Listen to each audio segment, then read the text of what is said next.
di antara kebaikan Islam. Benan nas, bukan benal muslimin, bukan benal muslim wal kafir. Benan nas.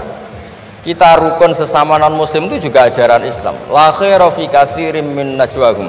Diskusi apapun tidak baik kecuali diskusi-diskusi yang menyuruh kebaikan, menyuruh sedekah, au islahim benan nas, atau diskusi yang menjadikan kita baik-baik saja. Hubungan kenegaraan, hubungan kebangsaan, hubungan kemanusiaan baik-baik saja.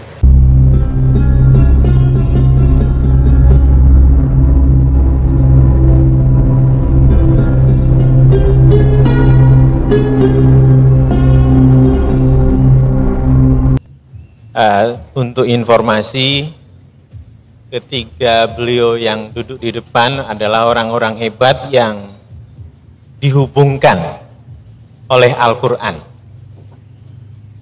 Jadi bapak dari Ibu Ova adalah seorang ahli Al-Quran, Profesor Zaini Dahlan, dan juga merupakan sahabat dari Prof. Quraish Shihab dan juga sahabat dari Gus Baha dan ayah beliau. Jadi kalau kita bersama di sini, beliau-beliau bertiga saling dihubungkan oleh Quran dan oleh kecintaan terhadap Quran. Saya panjenengan semua seringkali berkumpul itu rata-rata karena makanan. Kalau ada makanan berhubungan, atau kalau naik sedikit nanti dihubungkan oleh uang. Nah, ini yang juga perlu kita teladani dari para beliau, bagaimana masing-masing pribadi saling dekat, saling mengenal karena ilmu. Kita di UGM adalah lembaga ilmu, mestinya kita juga saling dihubungkan satu sama lain karena ilmu.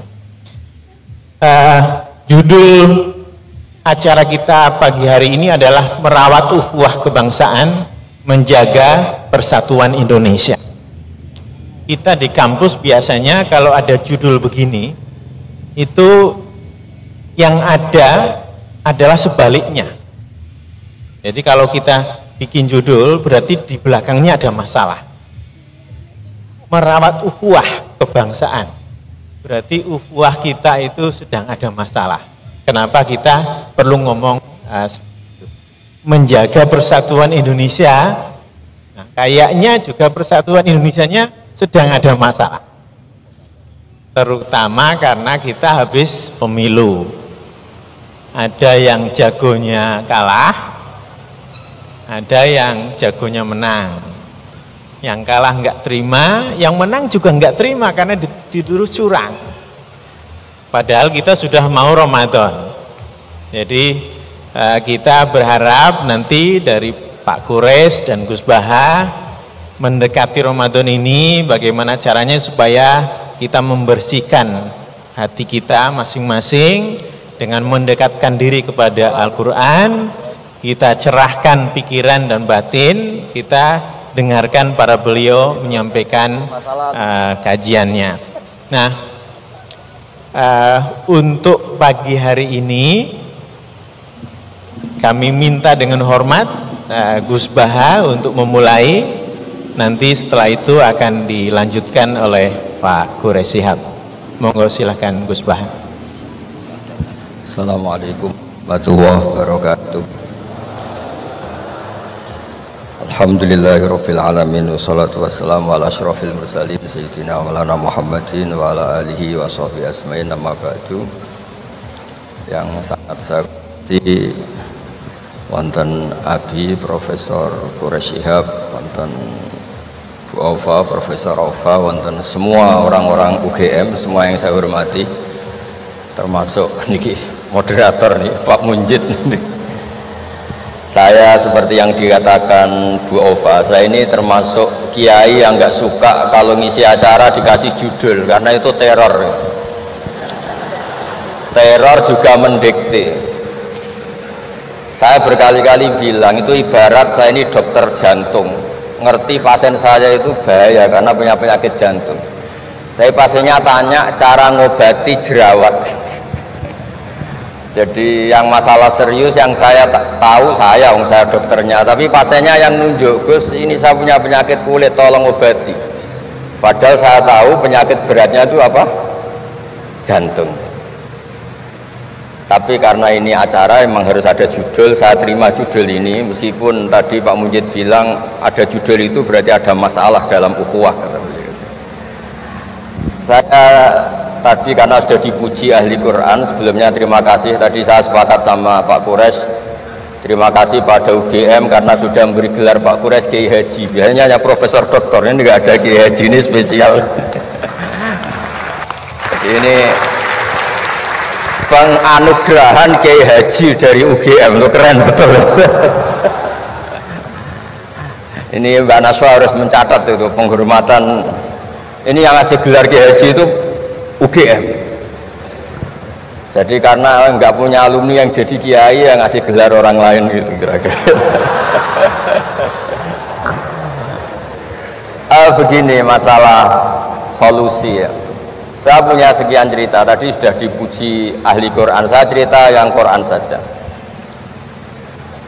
Tidak semua masalah itu penyelesaiannya harus dimarahin atau ditegur atau lewat proses hukum formal atau hukum positif atau pengadilan.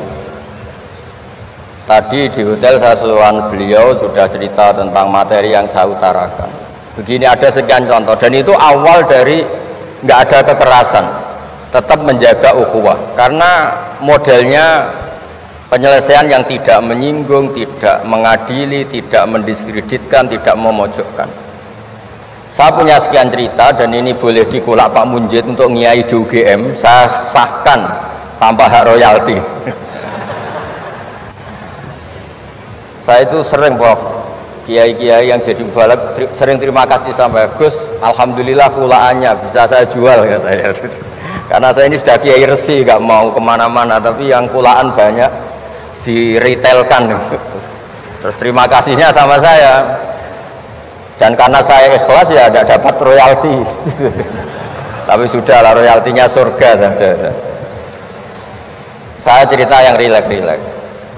Khalilur Rahman Ibrahim itu pernah ingin, karena penat ya, mikir umat itu penat, capek, ingin masalahnya selesai dan nggak mungkin selesai, sehingga beliau minta umur panjang supaya punya waktu panjang untuk menyelesaikan problem umat. Sama Allah nggak dijawab. Ada orang tua yang sudah renta tua sekali, karena Nabi Ibrahim itu adalah terkenal dermawan, dipanggil terus dikasih kurma. Dikasih kurma itu makan itu meler lagi, makan meler lagi. Terus Nabi Ibrahim masuk kamar, ya Allah saya batalkan doa minta umur sampai tua. Ternyata engkau jawab, kalau terlalu tua kayak itu. Terus kedua Nabi Daud, ini cerita dulu ya, jangan ditiru. Saya ulang lagi cerita dulu, jangan ditiru. Nabi Daud itu terkenalnya itu punya istri itu 99. Ini cerita dulu, kalau sekarang maksimal 4 itu saja kalau berani. Kata orang Madura itu kalau ingin punya istri 2, 4 itu 1 tambah 1 sama dengan 0 Gus, karena semuanya lari. Tapi ketika melihat satu perempuan yang cantik itu beliau ingin sekali. Ketika penasihatnya bilang engkau sudah punya 99 tapi tidak ada yang kayak itu. Saya masih ingat sama Profesor Jenny ketika nerjemah inna hadza akhi lahu tisu wa tisuna najah itu. Saya tanya sama Prof Jenny, abahnya Bu Ovain, Pak Zeni kenapa masih ingin yang satu lagi padahal sudah punya 99? Kata Nabi Daud, tidak ada yang kayak itu. Terus saya guyon sama beliau, berani berargumentasi ini depan Bu Latifah, ya jangan, ini kata Nabi Daud, tidak kata saya. Singkat cerita terus Allah ternyata nggak negur Nabi Daud dengan apalagi mempermalukan, negur depan umum atau di medsos atau yang mempermalukan. Allah bikin drama, yaitu ngutus 2 malaikat. Nabi Daud pas itu raja, 2 malaikat datang tergopoh-gopoh menunjukkan kalau sedang ada masalah yang serius, yang krusial. Nabi Daud sampai kaget, fafazi aminhum, kaget betul Nabi Daud. Tahu-tahu ada orang di depannya terus tanya, kenapa kamu tergopoh-gopoh? Saya ini punya masalah berat ya Nabi Allah Daud. Apa masalah kamu? Ini saudara saya sudah punya kambing 99, minta saya yang punya kambing hanya satu, gimana cara jenengan? Oh kamu udah adil, kamu rakus, dimaki-maki yang punya 99. Sudah ini keputusan final, sudah pulang. Bareng setelah pulang, loh itu gue banget kata Nabi Dawud. Enggak ditegur, Allah pakai drama. Jadi masalah sekarang adalah amar ma'ruf nahi mungkar sudah kehilangan seni bikin yang tanpa masalah, yang tidak menimbulkan masalah baru gitu. Jadi intinya itu ada penyelesaian masalah yang tidak harus seperti itu gitu, pakai drama, pakai apalah yang. Terus cerita ketiga, banyak peristiwa-peristiwa sosial. Saya ulang lagi, peristiwa-peristiwa sosial yang penyelesaiannya itu juga agak lewat pengadilan. Ada ayat wa Daud wa Sulaiman idh yahkumani fil harthi idh nafashat fihi wa namul qaum. Itu yang diceritakan di beberapa tafsir. Ada cerita unik begini, ada dua perempuan kakak beradik, sama-sama punya anak, kebetulan sama-sama ganteng. Karena masih kecil itu kan mirip, saya ulang lagi, karena masih kecil itu mirip, karena sama-sama Arab. Arab sama Kebumen, kalau sama Kebumen kan hidungnya beda, sama-sama Arab, bukan sama-sama Arab, sama-sama ganteng. Singkat cerita, yang satu ini dimakan serigala, anaknya yang satu dimakan serigala. Kemudian semuanya mengklaim yang dimakan tuh anak kamu, bukan anak saya, sehingga anak satu ini milik saya. Yang satu bilang ini anak saya yang selamat, yang anak kamu dimakan serigala. Nabi Dawud ketika ada pengadilan seperti itu menghukumi yang argumentasinya meyakinkan. Sudah ini milik kamu karena kamu lebih berargumentasi. Setelah keluar, kata Nabi Sulaiman, pas itu masih kecil, kalau hakimnya saya, keputusannya tidak seperti itu. Karena Nabi Dawud itu demokratis, saya pokoknya tidak akan keluar dari jalur Quran sebagai pemenuhan, karena saya Profesor Quraisy, Profesor Zain itu orang yang sangat menuhi Quran. Terus kata Nabi Dawud, Sulaiman sini, sudah kamu saja yang mengadili. Ternyata apa Nabi Sulaiman itu? Ngambil pisau. Mana anak yang selamat? Ini, udah kita bagi dua saja supaya gak konflik gitu. Terus ada yang nangis histeris, nangis, yang satu tenang saja. Terus sama Nabi Sulaiman, anaknya dikasihkan yang nangis. Ini ibu beneran ini, berarti ini ibunya beneran ini, anaknya mau dipotong nangis, kamu mesti ndak, masa anaknya mau dipotong diam aja. Jadi ternyata sebagian pengadilan dulu itu pakai perangkat psikologis, gak mungkin secara naluri normal orang anaknya mau dipotong membiarkan, itu pasti ada ibunya itu. Akhirnya dimenangkan yang nangis tadi. Jadi banyak cerita di literatur saya itu tidak semua masalah atau kemungkaran atau maksiat atau apa itu diselesaikan pakai cara-cara mempermalukan di depan umum atau pidato berapi-api yang mojokkan sana sini. Cerita saya yang terakhir adalah tentang Rasulullah Muhammad SAW. Itu ada orang yang jenisnya hipersek atau hiper lah. Itu dia mau masuk Islam tuh problemnya karena dilarang zina, dilarang seks bebas, gaduh di masjid itu. Nabi memang kalau nemuin tamu di masjid karena itu wilayah publik. Nabi tanya, loh kenapa gaduh itu? Itu ada pemuda yang ingin masuk Islam tapi yasta'dzinu fi zina, dia minta izin supaya tetap boleh zina. Kenapa gaduh? Semua sahabat melarang karena itu nggak mungkin itu. Makanya nggak boleh ketemu jenengan itu. Kata Nabi, tidak apa-apa, suruh ketemu saya. Setelah ketemu Rasulullah di depan beliau, apa betul kamu pemuda yang ingin masuk Islam tapi minta izin tetap boleh zina? Iya ya Rasulullah. Apa jawabannya Nabi itu unik. Atuhibbuhu li ummik, pertama, kamu suka kalau ibu kamu profesinya seperti itu kemudian dinikmati hidung-hidung belang? Enggak Nabi, kalau ada orang gitu sama ibu saya tak pukul. Atuhibbuhu li bintik, kamu suka punya putri yang jadi mainannya orang-orang hidung belang? Ya enggak Nabi. Atuhibbuhu li ammatik, kamu suka kalau itu terjadi di bule kamu? Sampai nyebut sekian orang-orang yang dicintai pemuda itu. Akhirnya pemuda itu, wallahi, demi Allah saya tidak pernah melihat sesuatu seburuk zina, seburuk itu, dan demi Allah saya tidak akan zina lagi.